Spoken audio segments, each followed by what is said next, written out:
Hey folks, it's your buddy Mike Messier. Watched the Bray Wyatt documentary. I think it was called Becoming Immortal, Bray Wyatt. And I want to talk about it before I do a podcast sometime soon with my buddy Jimmy Faluca. Jimmy's up in Staten Island. I'm here in Florida. And Jimmy's a big Bray Wyatt aficionado. And I'm looking forward to his thoughts, but I do want to share my thoughts because otherwise I might just forget them. So let's talk about it.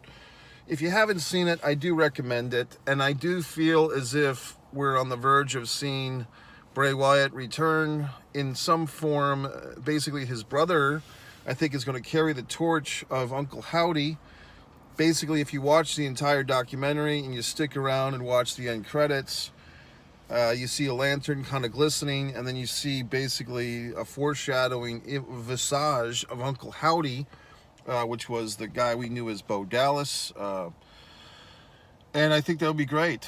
I mean, I think the documentary basically is from the perspective, in some regard, from Bo Dallas, the younger brother of Wyndham Rotundo, and how much it meant to him to be his brother's brother.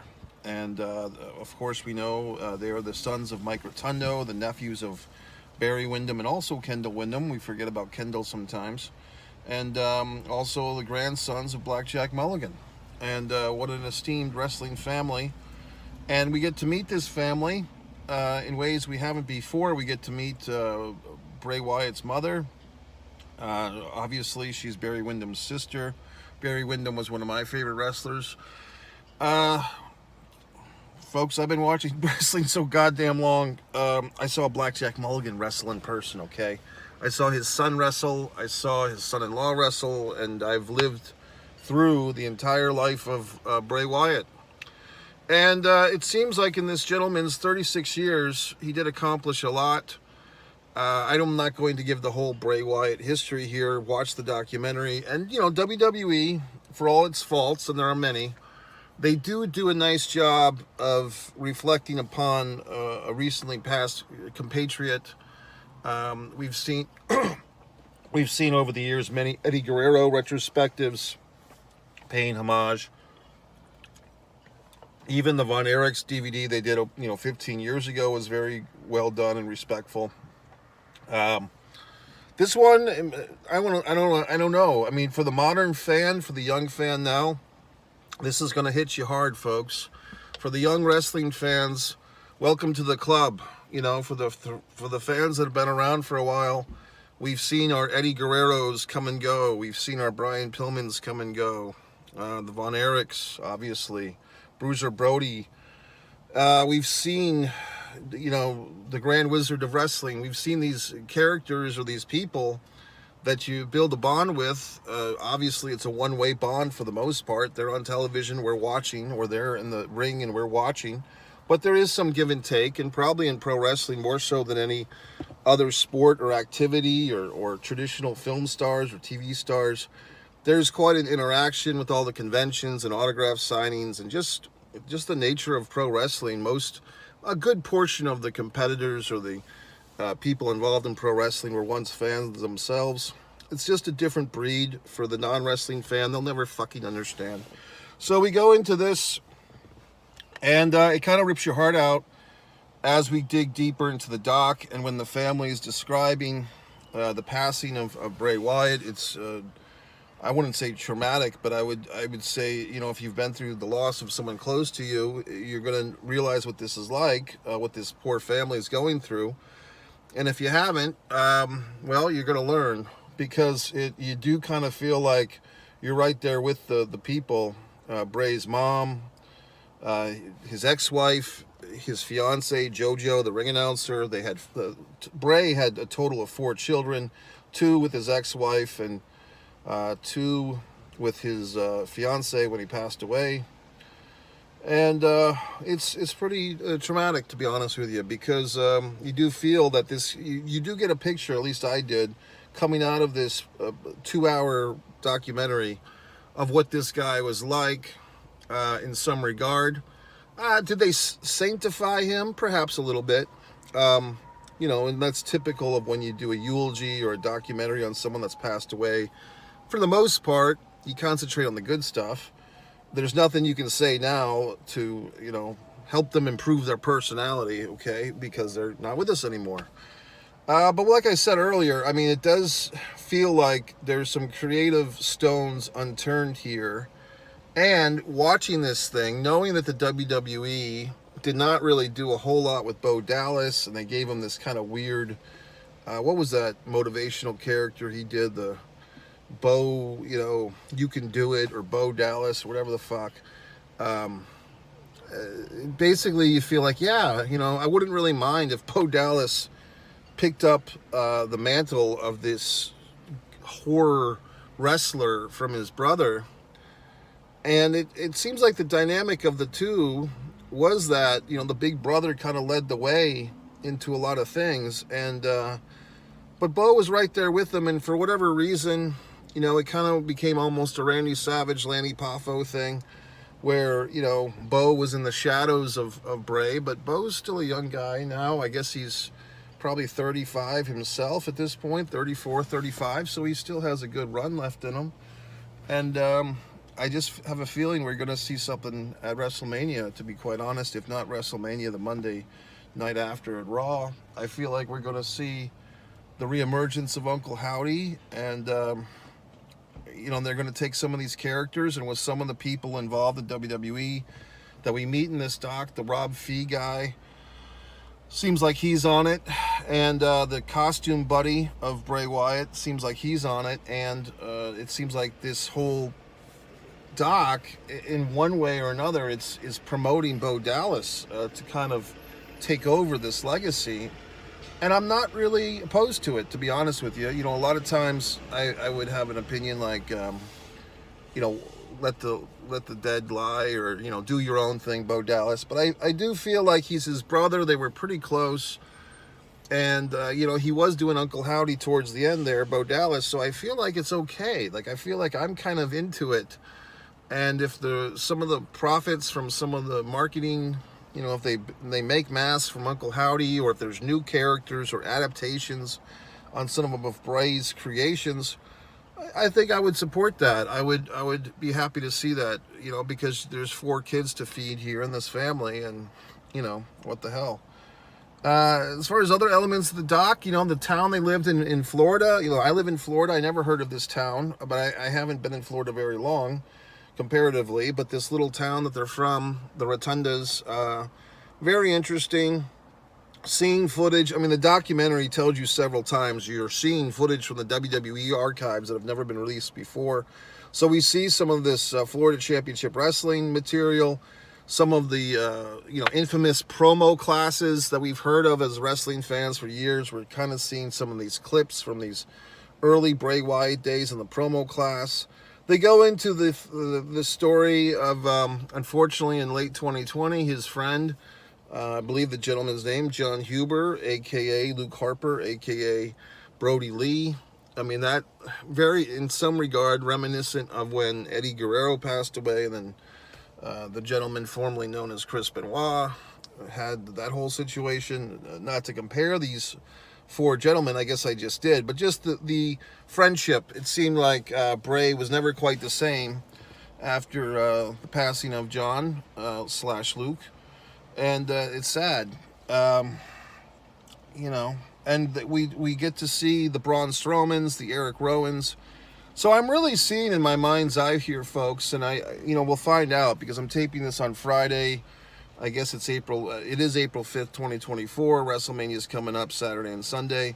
I guess we'll see if my little vision of, Uncle Howdy, Bo Dallas, then maybe they even bring back, I don't know if they're going to bring back Eric Rowan, but I could see them putting Braun Strowman in the mix. I could even see Braun Strowman being suited up with that giant, different Fiend outfit. I could see them putting somebody else in the Fiend outfit, to be honest with you. It could be Braun Strowman, or they could have another guy. There's plenty of guys, to be honest with you, that I see these NXT house shows. There's plenty of decent wrestlers that don't seem like they have much of a character or a gimmick, and they could insert any number one of those fine folks into that outfit, okay? So I am seeing that happening. Not to say that anybody could do it, but I'm saying there's more than one person the suit's been made. If you watch the doc, you know what I'm talking about. Someone's going to wear that fucking suit. I mean, that's what we're getting here, too. And I kind of think that Bo Dallas is going to stick more to the Uncle Howdy suit and have someone else take over the Fiend suit. Alexa Bliss, congratulations to her. Apparently she had a child not too long ago. You know, her husband seemed a little prancy, I guess is the word. But yeah, they had a kid, so I mean, you know, good for her. But if Alexa Bliss, who's featured a lot in this doc, if she comes back, you know, put her back in this family, they could have some new creatures. They could have like the old, you know, Bray Wyatt creatures, the bunny and the fucking, you know, rambling rabbit and all these people. They could feud with like some new creatures. I mean, I could really see it being a thing. That's another thing when it comes to Bray Wyatt, Wyndham Rotundo. It did feel to me, and you really feel like you're like a friend of this guy, or at least a friend of a friend by the time the doc's over. I feel like he was more suited to be a horror film producer, like an independent horror film, you know, writer, director, producer. Producer is probably the best word, because it seemed like he had so many ideas that were flying around. He needed some other people to balance with. You know, so a producer role in that regard would probably be best. He could have been a director, but it seemed like perhaps he had a tinge of ADD. Like he had so many ideas going on. He needed people with a little more structure in their thinking. And this is just what I'm gathering from the doc. But people in the doc said stuff like this, Triple H especially. It seems like he needed collaborators that were a little more regimented and a little more pencil on paper, or, you know, he was an idea guy and the ideas were always flowing. And you hear, you know, Bruce Pritchard and Triple H, and they're not complaining so much, but they're kind of alluding that, you know, Bray at times, his imagination was so vast and he was so concentrated on getting things the way that he saw them. It made it difficult for them to work with him sometimes, because in WWE land, as we know, they're so used to this hierarchy of different assholes having rank over the wrestlers, you know. So to me, like I said, and me and Jimmy did a prior conversation on Bray Wyatt that's somewhere on this One Pro Wrestling and Sports Fan channel. I made the point that I thought Bray Wyatt actually accomplished quite a bit in the WWE while he was there.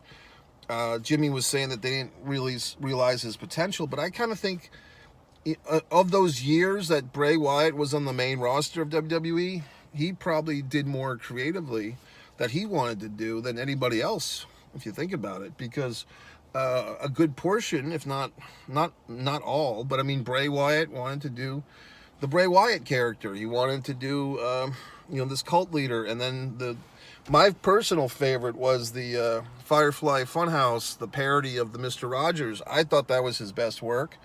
I remember when the first week that thing aired, people online were shitting all over it, and I sat back and I even typed up, "Hey assholes, wait a week or two. I bet this is going to get interesting." And it fucking did.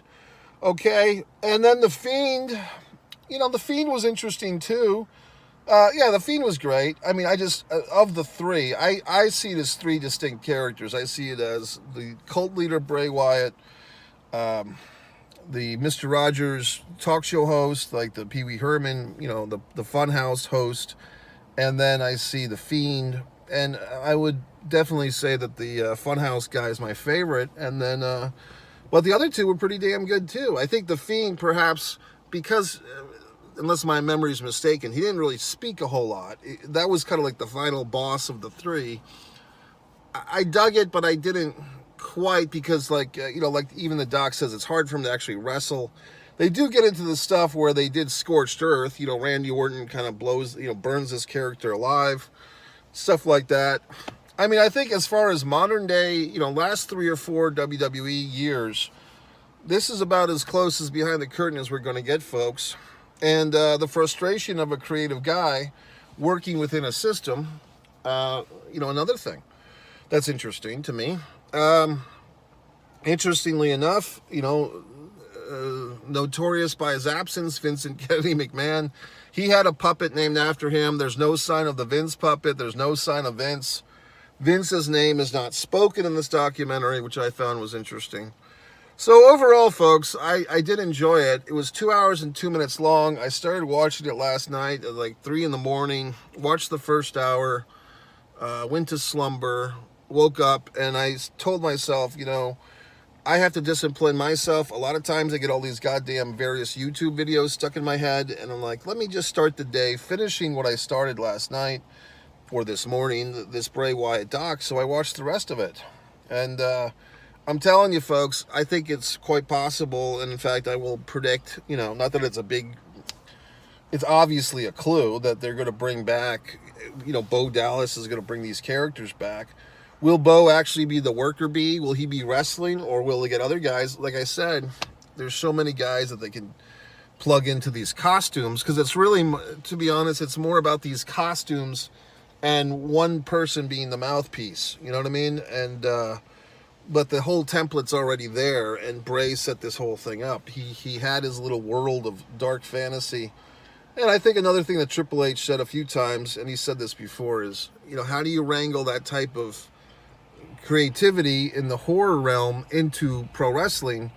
And sometimes it doesn't fit, because a lot of things I bet Bray Wyatt wanted to do would be better suited for a horror film, you know, like an actual script with actors and so forth. But he's taking that realm and he's putting it into wrestling.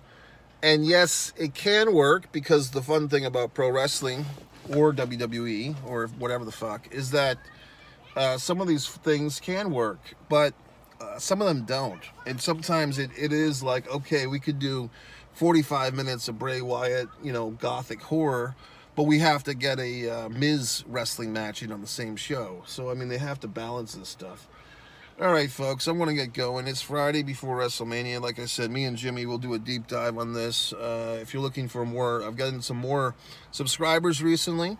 I also have other channels. You might be wondering, well, gee whiz, I wish this guy would talk about modern films and cinema. Well, luckily enough, one Mike Messier has Mike's Instant Movie Review. I see pretty much almost everything in the theater.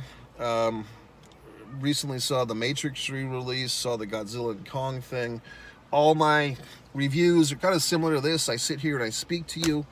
And then if you say, well, gee whiz, Mike, you're such a wonderful critic of other people's bullshit, but do you create any bullshit of your own? Well, actually, I do. You can go over to one artist, Mike Messier, and see my wonderful acrylic art. Better yet, you can go to One Man and a Camera Films, one, the numeral, One Man and a Camera Films, and see all my wonderful films that I make, and you can criticize me. So that's it, folks. MikeMessier.com. Thanks for all the newbies and all the oldies, and have a wonderful weekend of WrestleMania fun.